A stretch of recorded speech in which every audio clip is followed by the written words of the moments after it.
Hello hello, நான் பேசுறது கேக்குதா? நான் பேசுறது நல்லா கேக்குதா? ஏன்னா காலையில நான் பேசும்போது நான் பேசுறதே ஒரு 2 செகண்டுக்கு அப்புறம் தான் எனக்கே கேட்டுச்சு. Hello hello hello hello hello, கேக்குதா? இல்ல இல்ல, காலையில நான் பேசும்போது நான் பேசுறதே எனக்கே ஒரு 2 செகண்ட் கழிச்சு தான் கேட்டுட்டு இருந்தது. அதனால கொஞ்சம் கன்ஃபியூஸ் ஆயிட்டேன்.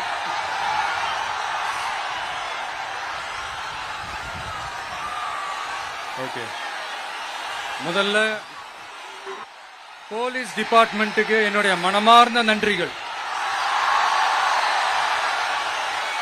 அவங்க இல்லனா அந்த பைபாஸ்ல இருந்து இந்த ஸ்பாட்டுக்கு என்னால வந்திருக்க முடியுமான்னு எனக்கே தெரியல. So once again, thank you so much.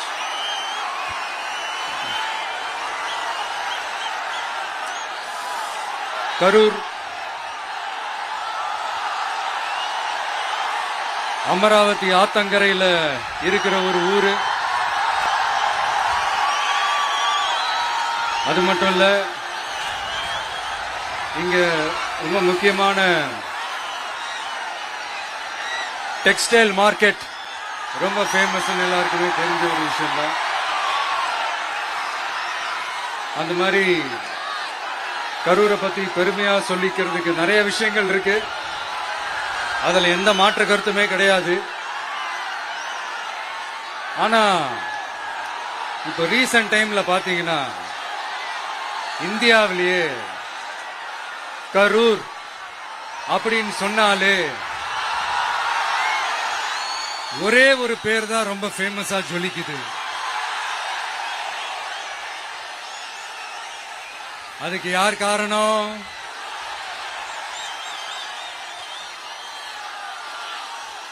யார் காரணம்னு உங்களுக்கு தான் தெரியுமே.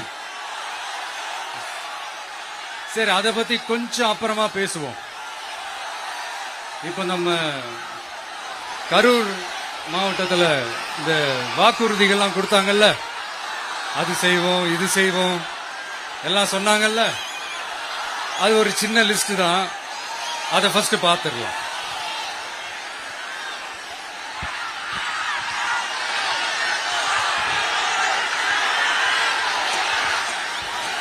இந்த கரூர் மாவட்டத்தில் இந்த பேரீச்சை வளர்க்க சிறப்பு திட்டம் செயல்படுத்தப்படும். இத்திட்டத்தின்படி பேரீச்சை வளர்க்க நிதி உதவி வழங்கப்படும். வாக்குறுதி நம்பர் 81. பேரீச்சை மரத்தை விடுங்க, அட்லீஸ்ட் இந்த பேரீச்சை விதையாச்சும் கண்ணில் காட்டினாங்களா? துபாய் குறுக்கு சந்து கதை தான். போறீங்களா? அடுத்து இன்னொரு வாக்குறுதி இருக்கு. கரூர் விமான நிலையம் அமைக்க நடவடிக்கை எடுக்கப்படும். வாக்குறுதி நம்பர் 448. ஆட்சியே முடிய போகுது. 4.5 வருஷம் முடிஞ்சிருச்சு. இப்ப போய் ஒன்றிய அரசு கிட்ட அமைச்சர் போய் கோரிக்கை வைக்கிறாரு. என்னன்னு? ஏர்போர்ட் கட்டணும். ஐயா அமைச்சரே, இதுதான் உங்க டக்கா?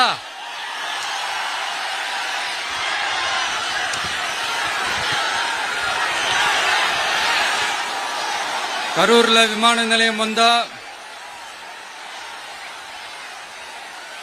போறீங்களா சார்? போயிடுங்க. அதான் கேட்டேன், அப்பவே கேட்டேன், போயிடுங்க. நண்பா கொஞ்சம் வழி விட்டுருங்க. நண்பா கொஞ்சம் வழி விட்டுருங்க.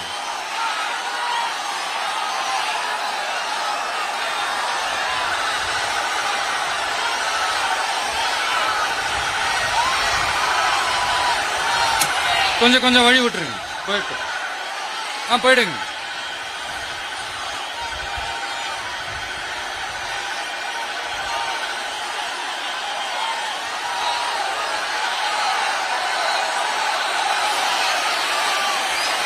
Super super super.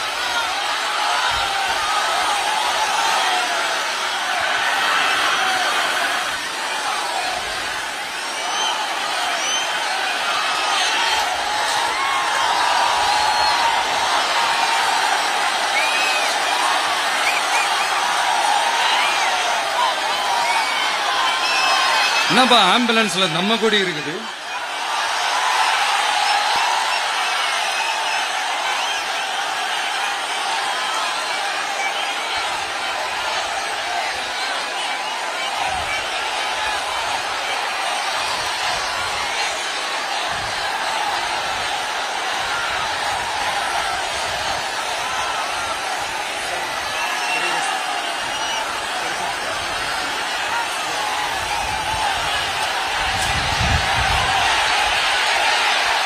என்னாச்சு?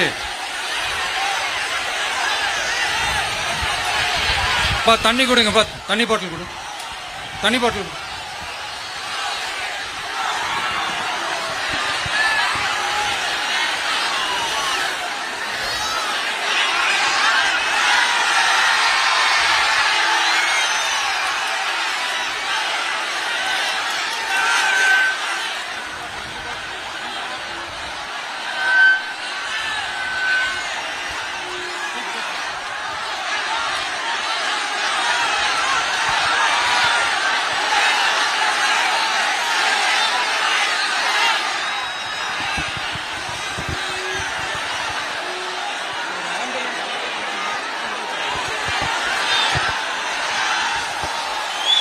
ஜெகதீஷ், உடனே ஒரு ஆம்புலன்ஸ் கூப்பிட்டுருப்பா.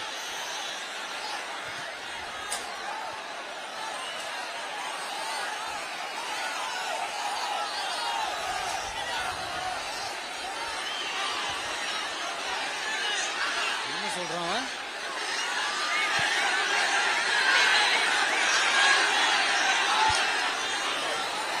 क्राउड रश हो गया सर, 5 मिनट थोड़ा स्पीच होल्ड करिए. Mic check, mic check, mic check. इधर आ जा, आ जा.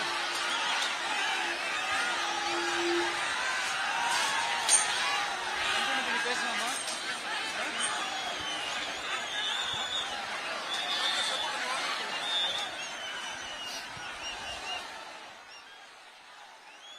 டாக்டர் பிரபு பக்கத்துல வாங்க.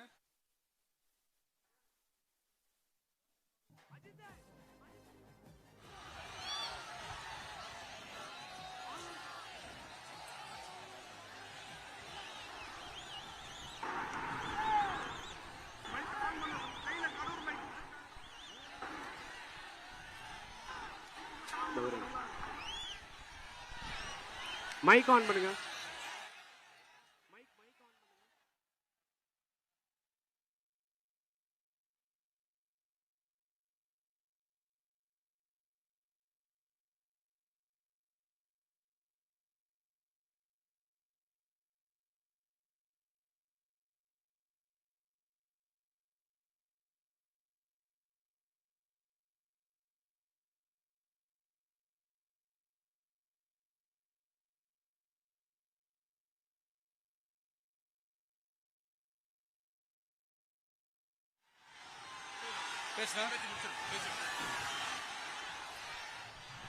சரி, ஓகே, கண்டினியூ பண்ணவா பேசுறது? நான் அந்த ஏர்போர்ட் கட்டுறதை பத்தி சொன்னேன் இல்லைங்களா? அது இங்க கட்டினா அந்த ஜவுளி தொழில்லாம் ரொம்ப நல்லா டெவலப் ஆகுன்றது உண்மையான விஷயம்தான். But at the same time இந்த பரந்தூர் மாதிரியே இந்த மக்கள் பாதிக்காத வண்ணம் அந்த இடங்களா பார்த்து அந்த ஏர்போர்ட் கட்டினா இன்னும் நல்லா இருக்கும். அப்புறம் நம்ம கரூர் பிரச்சனைக்கு வருவோம். இந்த மணல் கொள்ளை தாங்க கரூரோட தீராத தலைவலி. மணல் கொள்ளை கரூரை வறண்ட மாவட்டமாக்கிட்டது மட்டும் இல்லாம சட்டவிரோத கல் குவாரிகள் கரூரின் கனிம வளத்தை அழிச்சுக்கிட்டு இருக்கு. இதுக்கு காரணம் யாரு? சிஎம் சார் 11 மணிக்கு பதவி ஏத்துக்கிட்டா 11:05 மணல் கொள்ளை அடிக்கலாம்னு ஓபனா சொன்னவங்க தானே உங்க ஆளுங்க. 2026 மணல் கொள்ளை அடிக்கிறவங்க கிட்ட இருந்து அதுல வர்ற பணத்தை வச்சு தமிழ்நாட்டு மக்களை விலைக்கு வாங்கிடலாம்னு கனவு காண்றவங்க கிட்ட இருந்து நம்ம காவிரி தாய்க்கும் கரூருக்கும் விடுதலை வேண்டுமா வேண்டாமா? கிடைக்கும், கவலைப்படாதீங்க. தமிழ்நாட்டின் 3வது பெரிய ஏரி இங்க இருக்கிற பஞ்சப்பட்டி ஏரி. அதோட பரப்பு 1000 ஏக்கருக்கு மேல. அந்த ஏரி நல்லா இருந்தா விவசாயம் செழிப்பா இருக்கும். விவசாயம் செழிப்பா இருந்தா மொத்தமா பல லட்சம் குடும்பம் சந்தோஷமா இருக்கும். ஆனா பல வருஷமா அதை சீரமைக்காம அதுக்கு தண்ணி வர்ற வழிகளை சரி செய்யாம போட்டு வச்சிருக்கிறாங்க இந்த ஆட்சி செய்யறவங்க. நம்ம ஆட்சி, அதாவது உங்க ஆட்சி வரும் அன்னைக்கு இந்த பஞ்சப்பட்டி ஏரிக்கு உயிர் வரும். உங்க முகத்தில் நிம்மதி, சந்தோஷம் எல்லாம் திரும்ப வரும். ஜவுளி தொழில் கரூர் நகரை வளர்த்தெடுக்குது. இருந்தாலும் மக்கள் பாதிக்காத வண்ணம் ஜவுளி தொழிற்சாலைகள் இருந்து வெளியேறிய கழிவுகளை சுத்திகரிக்க அறிவியல் பூர்வமான நடவடிக்கைகள் எந்த அரசும் எடுக்கவே இல்லை என்ற கவலை மக்கள் கிட்ட இருக்கு. இதை தீர்க்கக்கூடிய பிரச்சனைகள் எல்லாம் அலசி ஆராய்ந்து உண்மையாகவே நாம அவற்றை முன்னெடுப்போம். இப்ப நான் ஒரு விஷயத்தை பத்தி முன்னாடியே பேசலாம்னு சொன்னேன்ல, இப்ப அந்த விஷயத்துக்கு வருவோம். இப்போ கரூர்ல வழி விட்டுருங்க அகைன். அப்ப நம்ம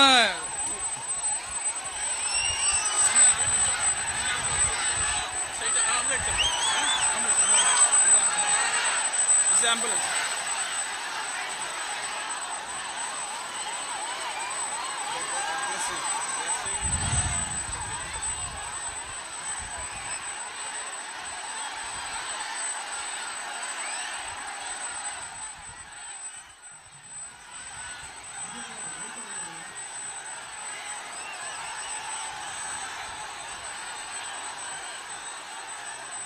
கொஞ்சம் வழி விட்டுருங்க நண்பா, ப்ளீஸ் ப்ளீஸ் ப்ளீஸ், கொஞ்சம் வழி விட்டுருங்க.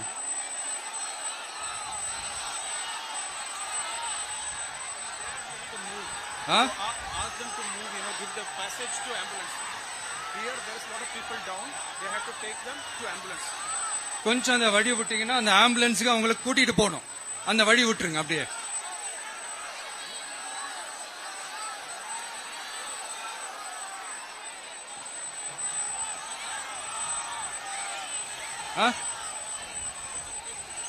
ஓகே.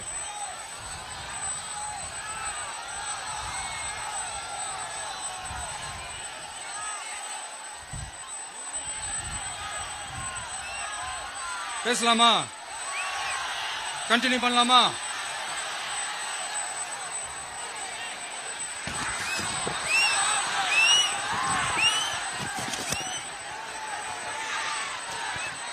இங்க கரூர்ல இருக்கிற முக்கியமான பிரச்சனைகளை பத்தி நம்ம பார்த்தோம் இல்லையா? இன்னொரு முக்கியமான பிரச்சனைக்கு காரணமா இருக்கிற ஒருத்தரை பத்தி நம்ம பேசாம போனா நல்லாவா இருக்கும்? கரூர் வரைக்கும் வந்துட்டு அவரை பத்தி பேசாம போனா நல்லா இருக்குமா? நல்லா இருக்காதுல. எதுக்கு சுத்தி வளைச்சுக்கிட்டு ஸ்ட்ரைட்டா விஷயத்துக்கே வருவோம். இந்த கரூர் மாவட்டத்தில் ஒரு மந்திரின்னு ஒருத்தர் இருந்தார்ல, இப்ப ஒரு மந்திரி இல்ல, ஆனாலும் மந்திரி மாதிரி. நான் யாருன்னு உங்களுக்கு சொல்லிதான் தெரியணுமா என்ன? ஒரு க்ளூ ஒண்ணு கொடுக்கலாமா? பாட்டிலுக்கு 10 ரூபா, பாட்டிலுக்கு 10 ரூபா, பாட்டிலுக்கு 10 ரூபா, பாட்டிலுக்கு 10 ரூபா, பாட்டிலுக்கு 10 ரூபா, பாட்டிலுக்கு 10 ரூபா, பாட்டிலுக்கு 10 ரூபா, பாட்டிலுக்கு 10 ரூபா. இப்ப ரீசெண்டா கரூர்ல ஒரு விழா ஒண்ணு நடத்தினாங்களே, அது என்னப்பா 30 பேர் விழாவா? 30 விழா, சாரிப்பா கன்ஃபியூஸ் ஆயிட்டேன். அந்த விழாவில் மாண்புமிகு சிஎம் அவர்கள் இந்த மாஜி மந்திரியை பத்தி உச்சி மேல தூக்கி வச்சு மெச்சினதெல்லாம் நம்ம காதால கேட்டோம் இல்லையா? இதே சிஎம் அவர்கள் இதே கரூருக்கு வந்தப்போ, எதிர்கட்சியா இருந்தப்போ, அந்த மாஜி மந்திரியை பத்தி என்னெல்லாம் சொன்னாரு, என்னெல்லாம் கேட்டாரு.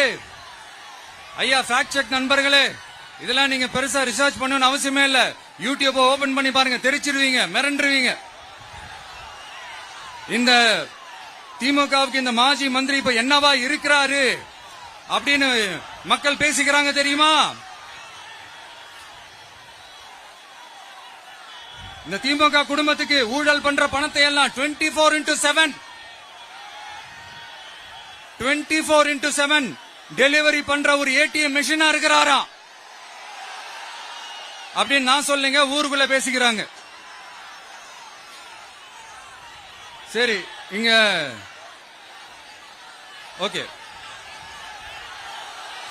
இன்னொரு முக்கியமான விஷயம், இங்க போலீஸ் பாதுகாப்புலாம் இருக்கா இல்லையா? போலீஸோட கைகள்லாம் கட்டப்பட்டிருக்குன்னு நினைக்கிறேன். போலீசார் மக்கள் தான் சார் எஜமானர்கள். மக்களுக்காக மட்டும்தான் பயப்படணும், வேற யாருக்காகவும் பயப்படணும்னு அவசியமே கிடையாது. இன்னும் 6 மாசம் தான். ஆட்சி மாறும், காட்சி மாறும், அதிகாரம் கை மாறும். உண்மையான மக்களாட்சி, மனசாட்சி உள்ள மக்களாட்சி அமையும். அப்ப தெரியும் எல்லாருக்கும் சுதந்திரமும் பாதுகாப்பும் 100% வரும். தேங்க்யூ நண்பா. கான்பிடண்டா இருங்க, நல்லதே நடக்கும், வெற்றி நிச்சயம். அஷ்மிகா 9 வயசு ஒரு பொண்ணு காணோமா, நீங்களே நம்ம தோழர்கிட்ட சொல்லி கண்டுபிடிச்சு கொடுக்க சொல்லிருக்கீங்க. அஷ்மிகா 9 வயசுல ஒரு பொண்ணு காணுமா? தம்பிகளா கொஞ்சம் தேடி கண்டுபிடிச்சு கொடுத்துருங்க. அஷ்மிகா